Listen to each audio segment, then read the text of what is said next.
an essential element of change is patience.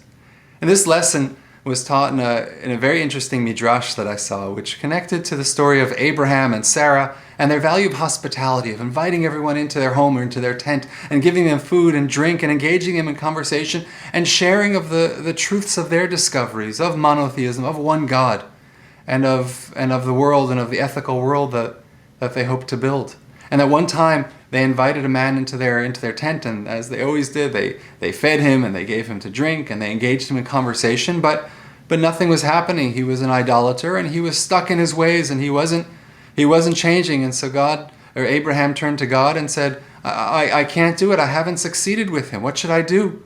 And God's response was, well, I've been patient with this man for many decades and you're giving up after just a few hours?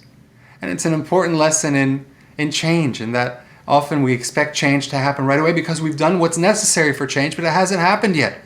But change is like a slow-growing tree or a plant that one has to plant the seeds, but not to expect it to grow overnight. And in fact, its true strength will only occur if the roots take hold.